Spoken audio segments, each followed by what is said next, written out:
शिष्य की अपनी एक स्थिति है, क्योंकि जीवन का जो आनंद शिष्य में है वह गुरु में नहीं है। जो चिंतन शिष्य कर सकता है वह गुरु नहीं कर सकता। गुरु एक मर्यादा में बंधा हुआ है, उस मर्यादा के बाहर गुरु नहीं जा सकता। मगर शिष्य के सामने दोनों रास्ते खुले हैं, क्योंकि उसको चलने का एक रास्ता है। गुरु एक स्थिर है, एक जगह खड़ा हो गया है, और गुरु खड़ा हो गया है उस ब्रह्म को पूर्णतः आत्मसात करके, क्योंकि वह स्वयं ब्रह्म स्वरूप है। गुरु नहीं रहा, गुरु स्वयं ब्रह्म बन गया। जब ब्रह्म बन गया तब उसके लिए शरीर, माया, मोह, ऐश, आराम, भोग, विलास एक अन्य साधन बन गए, जो कि उस पर व्याप्त नहीं होते, प्रभाव डालते हैं, व्याप्त नहीं होते। वह को खाने पर भी दुखी नहीं होता, सहज भाव से लेता है। प्रसन्न आने पर भी खिलखिलाता एकदम से उछलता नहीं है, सहज भाव से लेता है। ठीक है, दुख आ गया तो ठीक है, सुख आ गया तो ठीक है। अगर शाम को हलवा मिठाई मिल गई तो ठीक है, यदि सूखे टुकड़े मिल गए तो ठीक है। अगर ऐसा चिंतन उसके मानस में सहज रूप में है तो वह गुरु है। एक गुरु की एक लिमिटेशन, क्योंकि गुरु अपने ज्ञान के माध्यम से बढ़ता बढ़ता उस ब्रह्म तक पहुंच गया है जहां निर्विकार है, किसी प्रकार का विकार नहीं है। और संसार में शास्त्रों में 36 विकार बताए, 37वां विकार नहीं। और 36 विकार में क्रोध, मोह, लोभ, लालच, स्वार्थ, ऐश, आराम, चिंतन, निद्रा, झूठ, छल, कपट, व्यभिचार, ममता, अटैचमेंट, स्नेह, हर्ष, शोक, ये सब संचारी भाव है। और संचारी भाव आते हैं और चले जाते हैं। एक ही संचार का मतलब है गतिशील, एक ही भाव स्थिर नहीं रहता है। जिनमें एक ही भाव स्थिर नहीं होता उनको शिष्य कहते हैं, और जो एक ही भाव में स्थिर हो जाते हैं उनको गुरु कहते हैं। इसलिए गुरु अपने आप में अद्वैत है, शिष्य अपने आप में द्वैत है। शिष्य धीरे धीरे अद्वैत की स्टेज पर जा सकता है। वह जा सकता है अपने आप में गुरु को स्थापित करके, और अपने आप में गुरु को स्थापन करने की क्रिया का प्रारंभ होता है दीक्षा, और अंतिम स्थिति बनती है जब पूर्ण रूप से गुरुमय हो जाता है। उसके सामने गुरु ही चिंतन दिखाई देता है। वह अगर राम के दर्शन करता है तो ऐसा लगता है कि ये मेरे गुरु खड़े हैं। आज मुझे धनुष्मान लाभ ले लिया, क्या बात। यह चिंतन जब उसके शरीर में समाहित, चिंतन में, विचारधारा में समाहित हो जाता है, संसारी भाव खत्म हो जाता है। क्योंकि जब तुलसीदास वृंदावन गए और वृंदावन में जाकर के उन्होंने कृष्ण के दर्शन किए, तो उन्होंने कहा कि तुलसी मस्तक तब नवे धनुष बाण व्यवहार।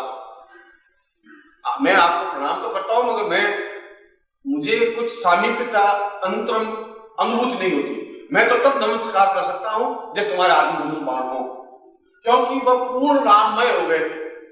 बांसुरी हाथ में ली हुई व्यक्ति को वो पहचान नहीं पा रहा था, उसको बड़ा अटपटा लग रहा था कि ये ऐसा कैसे है। और वो साफ कह रहा है कि तुलसी मस्तक तब नवे धनुष बाण व्यवहार।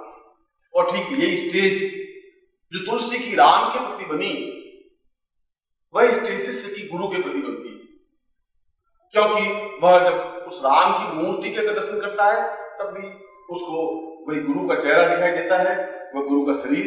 आज तो बिल्कुल नए वेश में पीतांबर पहने हुए हैं गुरु, और आज तो बड़ी प्रसन्न मुद्रा में है। और जब वह गुलाब का पुष्प देखता है तभी उस गुलाब के पुष्प में उसको गुरु का चित्र दिखाई देता है कि कितने सुंदर ढंग से ये मुस्कुरा रहे हैं। और उसको गुलाब पुष्प में भी गुरु के साक्षात बिंदु दिखाई देते हैं।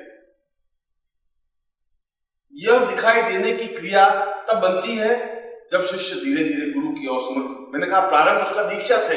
दीक्षा का मतलब है तुम धीरे धीरे शिष्य नजदीक, शिष्य का मतलब है नजदीकता आना, और नजदीक की परिभाषा है बिल्कुल एक हो जाना। उसको नजदीक कहते हैं 5 फुट पे, 4 फुट पे, 3 फुट पे, 2 फुट पे, 1 फीट पे, 1 इंच पे, आधा इंच। और शिष्य का मतलब है निकट, निकटतर, निकटतम और पूर्णतः हो जाना। यह शिष्य की क्रिया है। यह शिष्य का गुरुमय बनने की क्रिया है और शिष्य की पूर्णता तब है जब वह गुरुमय बनता है। इसलिए शिष्य और गुरु दोनों अलग अलग हैं, बीच में डिफरेंस है। वह डिफरेंस 5 फीट का हो सकता है, वह डिफरेंस 3 फीट का हो सकता है। ये डिफरेंस 5 फुट या 3 फुट का क्यों होता है? क्योंकि जिसमें जितने ही संचारी भाव ज्यादा होंगे वह उतना ही गुरु से दूर रहेगा। क्योंकि अगर क्रोध आएगा, कभी उसको स्वार्थ आएगा, कभी उसका चिंतन आएगा, कभी वो उदास रहेगा, तो वो सारा उसका जीवन का क्षण या पूरा दिन उन संचारी भावों में व्यतीत हो जाएगा। वो उदास है, ऐसा हो गया ऐसा, अब वो उसमें गुरु पर छूट गया। उससे वो 2 घंटे जो चिंतन किया और 2 घंटे जो गुरुमय होना चाहिए था वह उस चिंतन में चला गया। फिर उसके बाद कि मैं अगर एक बार 5,000 रुपये मिल जाए तो मैं ऐसा कर दूंगा, वो आधा घंटा उस 5,000 रुपये मिल जाऊंगा तो क्या कर दूंगा, आधा घंटा कुछ में चला गया।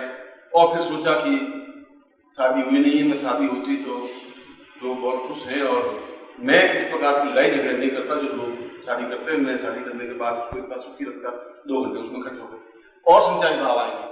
ये संचारी भाव उसको घेरे रखते हैं और घंटे तो 24 ही, और उन 24 घंटों में 12 घंटे नींद के, उन 12, इसका मतलब है तुम्हारी 60 साल की अगर उम्र है भी तो 60 साल की उम्र में 15 साल तुम्हारी बाल्यावस्था के चले गए जो तुम्हारे हाथ में था ही नहीं। तुम निकल पहनना आता ही नहीं था, तुम्हें खाना आता नहीं था, तुम्हें पीना नहीं आता था, तुम्हारी माँ ने खाना पीना सिखाया, तुम्हें चलना सिखाया, तुम्हें बैठना सिखाया, बोलना सिखाया। 15 साल की अवस्था वो चली गई। पीछे रहे तुम्हारे 44 साल, 44 साल में 22 साल नींद में चले गए। पीछे रहे तुम्हारे 22 साल, और उस 22 साल में भी अगर तुम 20 साल इन संचारी भावों में व्यतीत कर दोगे तो गुरु के हिस्से में तुम्हारी पूरी जिंदगी की 2 वर्ष मिलेंगे। और इसलिए पूरी जिंदगी बीतने पर भी गुरु और शिष्य के बीच में वो जो 5 फुट की दूरी है वो बनी रहती है। इसलिए जहां उसने प्रश्न किया है कि अगर गुरु शिष्य गलती कर रहे हो, और गलती वो तभी करता है जब उसमें संचारी भाव जागृत होते हैं या उसके ऊपर संचारी भाव हावी होते हैं। और जब संचारी भाव हावी होते हैं, जितने संचारी भाव हावी होंगे उतना शिष्य कमजोर होगा, उतना शिष्यत्व से दूर होगा, क्योंकि वह संचारी भावों को हटाने के लिए एक ही क्रिया है कि वह गुरुमय बने, और गुरुमय बनने के लिए निरंतर गुरु मंत्र जाप करें। यदि आपने देखा होगा तो कुछ प्रेमी ऐसे होते हैं, अगर उस मजनू को पूछा गया कि तूने खुदा देखा, राजा ने बुला के पूछा, बिल्कुल देखा। कि तुमने खुदा को देखा है? देखा है, और जी भर के देखा है। कैसा है? ठीक लैला की तरह, ऐसी आंख है, ऐसी नाक है, ऐसा कान है, ऐसा खुदा है। उसका और कोई चिंतन नहीं, पूर्ण लैलामय हो गया था और कोई चिंतन ही नहीं था। जब राजा जैसा आदमी पूछता है तुमने खुदा देखा है, तो हाँ देखा है, वो दम के साथ कह रहा है, और जो विवरण दे रहा है पूरी लैला का विवरण दे रहा है। और यदि आप किसी प्रेमी को, अगर आप शुरू में जो कच्चा प्यार जिसको कहते हैं, उसको आंखों में हरदम वो एक तस्वीर घूमती रहती है कि जैसी है उसके चेहरा गुलाब की तरह मुस्कुराता हुआ है, आंखें हिरनी की तरह है, वो सारी गाय भैंस बकरी हिरनी और वो सारी उस शरीर में जोड़ देता है। नारी शरीर रहता ही नहीं। उस नारी शरीर में फूल पौधे पत्तियां, गुलाब और चमेली और केवड़ा और मोगरा और सांप की तरह लट और खंजर की तरह आंखें और फलदार की तरह ओठ, और वो सब पेड़ पक्षी पशु बना करके खड़ा कर देता अपने सामने। वो नारी शरीर कहां चला गया? वो उसके मानस में कुछ नहीं है, क्योंकि वह उसमें संचारी भाव बहुत जागृत हो गया। और शिष्य में जब संचारी भाव होगा, जितना भाव रहेगा उतना दूर रहेगा। इसलिए मैंने कहा पूरी जीवन भर भी वो 5 फुट की दूरी बनी रह सकती है, और यदि चाहे तो 6 महीने में भी वह गुरु के चरणों में पहुंच सकता है। इसलिए गलती तब होती है जब उसमें संचारी भाव होते हैं। गुरु ने आज्ञा दी और तुमने पूरा किया, अब तुम उसमें संचारी भाव जोड़ोगे तब तुम्हारी दूरी 5 फुट से 6.5 फुट बन जाएगी, तो 1 इंच और पीछे सकेगी, आगे क्यों नहीं बढ़ सकती? क्योंकि तुम उसमें बुद्धि लगाओगी कि गुरु ने 1 घंटे में आने के लिए कहा है, तो घंटे में 1.5 घंटा बन जाएगा, तो कौन सा गुरु जी फांसी दे देंगे, ठीक है चले जाएंगे। और क्या बात है, लेट कैसे आए? गुरु जी हमारे में गाड़ी इंजन हो गई थोड़ी, मगर क्या है वो भैया उतर गया था, क्या थोड़ा ठीक किया आगे। वो भी समझ रहे हैं, ये बात नहीं कोई गुरु है तो बिल्कुल समझ रहे हैं, मगर वो समझ रहा है कि ये अभी 5 फुट था, अभी 5 फुट 2 इंच दूरी पर है, और वो 2 इंच तुमने ही दूरी बताई। इसलिए गुरु ने तुम्हें दूरी नहीं की, तुमने अपने लक्षणों से, अपने बुद्धि से और बुद्धि के अजीर्ण से अपनी दूरी बढ़ाई, जबकि तुम्हारी ड्यूटी थी गुरु के और 2 इंच नजदीक जाना। और तुम्हें कहा ये काम करना है तो वह तुम्हें काम करना ही है, क्योंकि गुरु को ज्यादा मालूम है कि तुम्हें अपने नजदीक लाने में उसको क्या करना है। गुरु की तो केवल एक कर्तव्य, एक तरह गुरु है, मनुष्य तो है नहीं, वह तुम्हारा पति नहीं है, वह तुम्हारी पत्नी नहीं है, वह तुम्हारा भाई नहीं है, वह तुम्हारा संबंधी नहीं है, वह तुम्हारा गुरु है। और गुरु की तो केवल एक ही कल्पना है कि वह शिष्य को अपने में समाहित करे। अगर पति हूं मैं, जिस क्षण में पति बनूंगा तब मैं पत्नी को उस ढंग से बात करूं, उसमें मैं गुरु नहीं हूं। जब मैं पिता बनूंगा तो मैं अपने पुत्र से उस ढंग से बात करूंगा, वहां मेरी ये क्रिया नहीं होगी कि पुत्र मुझ में लीन हो।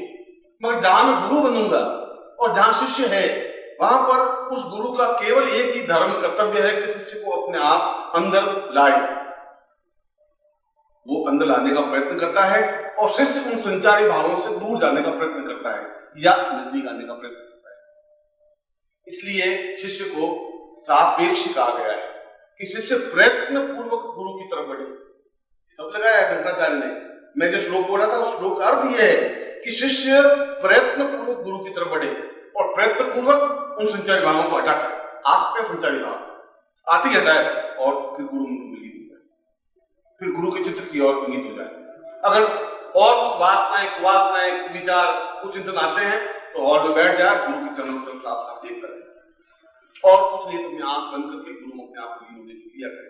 और धीरे धीरे एक इंच सरकता एक क्षण ऐसा आता है कि वो गुरु में बन जाता है, क्योंकि उसको गुरु के अलावा कुछ दिखाई, वह पेड़ में भी उस गुरु को देखता है।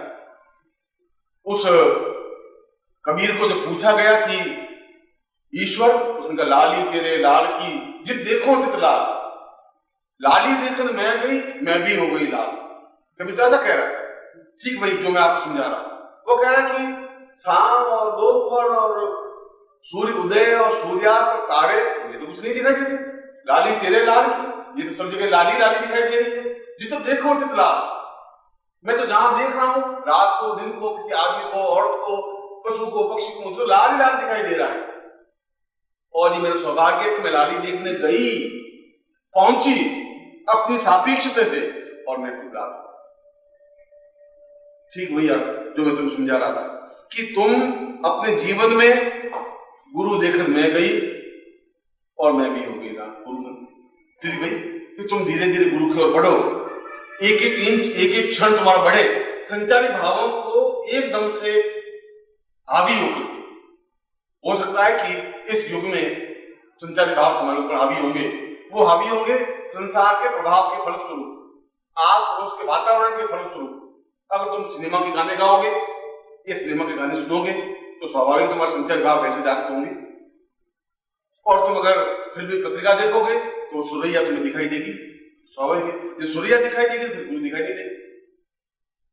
इसलिए उन प्रभाव को हटाने पर, वो हटाने सापेक्ष तुम्हारे प्रयास, और वो जितना हटेगा उतना तुम गुरुमय बनोगे। क्योंकि तुम गुरुमय बनना चाहोगे कि जीवन की पूर्णता ब्रह्ममय बनने में है।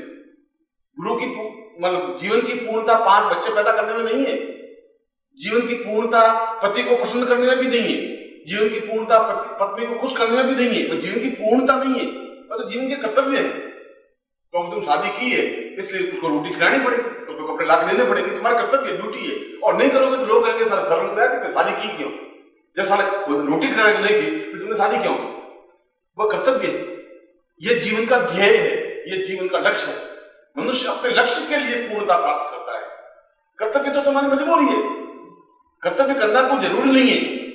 तुम्हारे जीवन का, अगर जीवन जहां शब्द है, जीवन का ध्येय लक्ष्य पूर्णता प्राप्त करना है, और पूर्णता प्राप्त करना उस ब्रह्ममय हो जाना है। और ब्रह्म, गुरु स्वयं ब्रह्ममय, गुरु तो तभी बनेगा जब वह ब्रह्म है, और वह ब्रह्म कई रूपों में व्याप्त होता है। कभी राम बन जाता है, कभी ब्रह्म कृष्ण बन जाता है, कभी बुद्ध बन जाता है, कभी नारायण बन जाता है, कभी मधुसूदन बन जाता है। मगर जो भी तुमने, उस तुलसी ने उस ब्रह्म को राम में रूप में देखा, तो उसने कहा कि कृष्ण, मैं तुम्हें पहचानता नहीं हूं।